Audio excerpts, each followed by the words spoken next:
பேசணும் அப்படின்னு சொல்லி கேட்டோம் அப்படின்னா, உலக கத்தோலிக்க திருச்சபையினுடைய போப்பாண்டவராக இருக்கக்கூடிய பிரான்சிஸ் வந்துட்டு இறந்து போயிருக்கிறது கிறிஸ்தவர்கள் மத்தியில் ரொம்ப பெரிய அதிர்ச்சியை ஏற்படுத்தியிருக்கு அப்படின்னே சொல்லலாம். ஸோ அவருடைய மறைவுக்கு வந்துட்டு பார்த்தோம் அப்படின்னா, தமிழகத்தில் தொடங்கி உலகம் ஃபுல்லாக இருக்கக்கூடிய அரசியல்வாதிகள் ஆரம்பித்து பொதுமக்கள் வெகுஜன மக்கள்னு சொல்லிட்டு எல்லாருமே தங்களுடைய இரங்கல்கள் அப்படின்றத தெரிவிச்சுட்டு இருக்காங்க அப்படின்னு தான் சொல்லணும். ஸோ இந்த மாதிரியான ஒரு சுச்சுவேஷன் வந்துட்டு பார்த்தோம் அப்படின்னா, யார் இந்த போப் பிரான்சிஸ் அப்படின்னு சொல்லிட்டு பலர் பேசிக்கிட்டு இருக்கக்கூடிய சுச்சுவேஷனில் அடுத்த போப் பிரான்சிஸாக வந்துட்டு யார் வர போகிறாங்க, அடுத்த போப்பாண்டவராக வந்துட்டு யார் தேர்ந்தெடுக்க போகிறாங்க, அதுக்கான நடவடிக்கைகள் அப்படின்றது என்ன, அதை தாண்டி வந்துட்டு பார்த்தோம் அப்படின்னா சாதாரண மக்கள் இறந்து போகிற மாதிரி போப்பாண்டவர் இறந்துட்டாரு அப்படின்னா அவருக்கு செய்யக்கூடிய நடைமுறைகள் அப்படின்றது என்ன, அதை தாண்டி இருக்கக்கூடிய சில விஷயங்கள்லாம் என்ன அப்படின்னு சொல்லி தான் இந்த வீடியோவில் நம்ம பேச போகிறோம். அதுக்கு முன்னாடி நம்ம சேனலுக்கு நீங்கள் புதுசாக வந்திருந்தீங்க அப்படின்னா இதே மாதிரி அப்பப்போ அப்டேட்டாக போயிட்டு இருக்கக்கூடிய விஷயங்கள், அந்த கரண்ட் அஃபேர்ஸாக இருந்தாலும் சரி, பாலிடிக்ஸாக இருந்தாலும் சரி, ஸ்போர்ட்ஸாக இருந்தாலும் சரி, அப்பப்போ அப்டேட்டாக போயிட்டு இருக்கக்கூடிய விஷயங்களை நீங்கள் தொடர்ந்து தெரிஞ்சுக்கணும் அப்படின்னு ஆசைப்பட்டீங்கன்னா மறக்காம சேனலை ஃபாலோ பண்ணி சப்ஸ்கிரைப் பண்ணிக்கோங்க.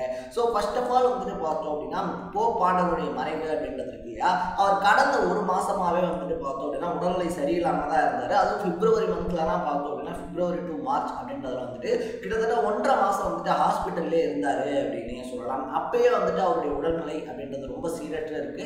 அது மட்டும் இல்லாமல் அவர் தேறி வர்றது அப்படின்றதே ரொம்ப கஷ்டம் அப்படின்ற மாதிரிலாம் சொல்லிக்கிட்டு இருந்தாங்க. பட் அதுலேருந்து பார்த்தோம் அப்படின்னா அவர் மீண்டு வந்தாலும் நிமோனியா தொற்று மாதிரியான பிரச்சனை இருக்கு இல்லையா, அது வந்துட்டு தொடர்ந்து அவருக்கு பாதிப்பு அப்படின்றது ஏற்பட்டுக்கிட்டே இருந்துச்சு அப்படின்னு தான் சொல்லணும். ஸோ இப்படிப்பட்ட சுச்சுவேஷனில் தான் நேற்று வந்துட்டு பார்த்தோம் அப்படின்னா கிறிஸ்தவர்களுக்கான ஈஸ்டர் விழா அப்படின்னு வந்துட்டு சொல்லுவாங்க.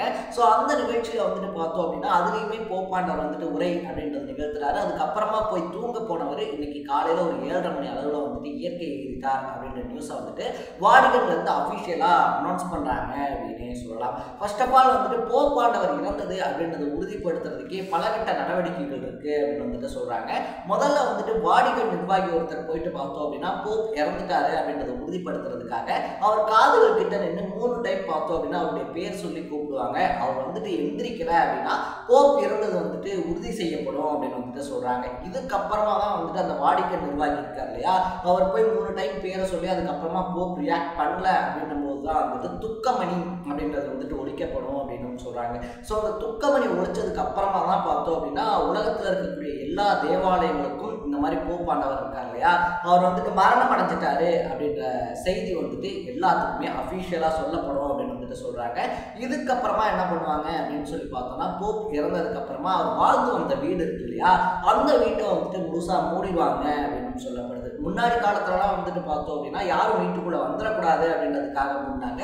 பட் அதுவே பழக்க தோஷமா மாறி ஒரு சம்பிரதாயமா மாறி இன்னைக்கு பார்த்தோம் அப்படின்னா போப்பினுடைய மறைவுக்கு அப்புறமா அந்த வீடு மூடப்படும் அப்படின்னு சொல்றாங்க. போப்பா உயிரோட இருக்கும் போதே வந்துட்டு பார்த்தோம் அப்படின்னா அவங்களுடைய மறைவுக்கு அப்புறமா அவங்களுடைய அடக்கம் இருக்கு இல்லையா, அந்த சவப்பெட்டி அப்படின்றது எந்த மாதிரி இருக்கணும் அப்படின்றதும் அவங்களுடைய ஆசைக்கு ஏற்ற மாதிரி வடிவமைக்கப்படுது. அதை தாண்டி எந்த இடத்துல வந்துட்டு அவங்கள நல்ல முறையில் இறுதி சடங்கு அப்படின்றது பண்ணணும் அப்படின்றதும் அவங்களுடைய இஷ்டத்துக்கு ஏற்ற மாதிரி பண்ணப்படுது அப்படின்னே சொல்லலாம். ஸோ இப்போ இறந்திருக்கக்கூடிய போப் பிரான்சிஸை பொறுத்த வரைக்கும் துத்தநாகத்தால் ஆன மரத்தால் ஆன ஒரு சவப்பெட்டி அப்படின்றத எனக்கு உருவாக்குங்க அப்படின்னு சொல்லிட்டு அவருடைய ஆசையை தெரிவிச்சிருக்கிறதுனால அதுக்கேற்ற மாதிரியே சவப்பெட்டி அப்படின்றது உருவாக்கப்படும் அப்படின்னு சொல்றாங்க. ஸோ கிட்டத்தட்ட 4 இருந்து 6 நாள் அப்படின்றது பார்த்தோம் அப்படின்னா இறுதி சடங்கா அவருக்கான முழு மரியாதை அப்படின்றது உலகம் ஃபுல்லாக இருக்கக்கூடிய தேவாலயங்களில் கொடுக்கப்படும் அப்படின்னு சொல்லப்படுது. ஸோ போப்பாண்டவர் பிரான்சிஸ் வந்துட்டு பார்த்தோம் அப்படின்னா 2013 வருஷம் தான் நியமிக்கப்பட்டிருந்தாரு. அவர் அவருடைய 88வது வயசுல இறந்து போயிருக்காரு. இப்போ எல்லாருக்குமே இருக்கக்கூடிய அடுத்த கொஸ்டின் என்ன அப்படின்னா அடுத்த போப் யாரு, அடுத்த போப்பை தேர்ந்தெடுக்கிறதுக்கான நடவடிக்கைகள் என்ன, அடுத்த போப்பை தேர்ந்தெடுக்கிறதுக்கான விதிமுறைகள் என்ன அப்படின்னு சொல்லி இருக்கு இல்லையா. ஸோ இதுக்கு வந்துட்டு பார்த்தோம் அப்படின்னா ஒரு போப்பாண்டவராக இருக்கும் போதே வந்துட்டு மரணம் அடைகிறாரு, இல்லை அந்த பதவியிலிருந்து விலகிறாரு, ஒரு சில உடல் நலக்குறைவுகளால் பார்த்தோம் அப்படின்னா இனிமேல் என்னால் போப்பா வந்துட்டு தொடர முடியாது அப்படின்னு சொல்லிட்டு அறிவிக்கிறாரு அப்படின்னா வாடிக்கன் நகரில் வந்துட்டு பார்த்தோம் அப்படின்னா அந்த கார்டினல்களுக்கான கூட்டம் அப்படின்றது வந்துட்டு நடக்கும் அப்படின்னு சொல்றாங்க. கார்டினல்கள் அப்படின்னா வந்துட்டு ஒரு 80 வயசுக்கு உட்பட்ட கார்டினல்கள், அந்த கார்டினல்ஸை தேர்ந்தெடுக்கிறதுக்கும் ஒரு குறிப்பிட்ட நடைமுறைகள் இருக்கு அப்படின்னு சொல்லலாம். இது வந்துட்டு புரியுற மாதிரி சொல்லணும் அப்படின்னா கிட்டத்தட்ட 130 கோடி பேர் இருக்கக்கூடிய இந்தியாவில இருந்து பார்த்தோம் அப்படின்னா போப்பை தேர்ந்தெடுக்கிறதுக்கான அந்த ரகசிய வாக்கெடுப்பில் பங்கெடுத்துக்கிறதுக்கு இந்தியாவில இருந்து 4 எலிஜிபிளான கார்டினல்ஸ் தான் இருக்காங்க அப்படின்னு சொல்லலாம். ஸோ அந்த சட்ட திட்டங்கள் அதுக்கான விதிமுறைகள் எந்த அளவுக்கு ஸ்ட்ராங்காக இருக்கும் அப்படின்றத நம்ம இதுல இருந்தே புரிஞ்சுக்கலாம். ஸோ அப்படி வந்துட்டு பார்த்தோம் அப்படின்னா உலகம் பூரா இருக்கக்கூடிய 80 வயசுக்கு உட்பட்ட கார்டினல்ஸ் இருக்காங்க இல்லையா, அவங்கெல்லாம் தான் ஒன்று கூடி வந்து பார்த்தோம் அப்படின்னா அடுத்த போப் யாரு அப்படின்றதுக்கான ரகசிய வாக்கெடுப்பு அப்படின்றத நடத்துவாங்க. இப்போ போப்பாண்டவர் உயிரோடு இருக்கும் போதே பார்த்தோம் அப்படின்னா அவருக்கு ஏதாவது ஒன்று சடனா அப்படின்னும் போது அடுத்த போப் யாரு அப்படின்றதுக்கான போட்டிகளில் ஒரு 6-7 பேர் இருப்பாங்க. ஸோ அந்த 6-7 பேரில் வந்துட்டு கார்டினல்ஸ் அதிகமாக யாருக்கு ஓட்டு போடுறாங்க அப்படின்றத பொறுத்து தான் அடுத்த போப்பாண்டவர் யாரு அப்படின்றத தேர்ந்தெடுப்பாங்க. ஸோ அப்படி வந்துட்டு ஒருத்தருக்கு பெரும்பான்மை அப்படின்றது கிடைக்கிற வரைக்குமே வந்துட்டு பார்த்தோம் அப்படின்னா அடுத்தடுத்த சுற்று வாக்கெடுப்புகள் அப்படின்றது தொடர்ந்து நடத்தப்படும் அப்படின்னு சொல்றாங்க. ஒவ்வொரு சுற்று வாக்கெடுப்பு அப்படின்றது நடத்தப்படும் போதும் பார்த்தோம் அப்படின்னா அந்த நடைபெறக்கூடிய இடம் இருக்கு இல்லையா, இந்த ரகசிய வாக்கெடுப்பு நடைபெறக்கூடிய இடம். ஸோ அங்க இருந்துட்டு பார்த்தோம் அப்படின்னா கரும்புகை அப்படின்றது ஒவ்வொரு சுற்றினுடைய முடிவுகளையும் வெளியேறுச்சு அப்படின்னா இன்னும் போப் தேர்ந்தெடுக்கப்படலை அப்படின்னா எப்போ வெள்ளை நிறத்துல புகை அப்படின்றது வெளியேறுதோ அப்போ வந்துட்டு பார்த்தோம் அப்படின்னா அடுத்த போப் உறுதியாயிட்டாரு அப்படின்னு சொல்லியும் மக்கள் புரிஞ்சுக்கிறாங்க அப்படின்னு சொல்லப்படுது. ஸோ அதுக்கப்புறமா வந்துட்டு பார்த்தோம் அப்படின்னா வாடிகனே வந்துட்டு யார் அந்த அடுத்த போப் அப்படின்றத அஃபீஷியலாக அனௌன்ஸ் பண்றாங்க.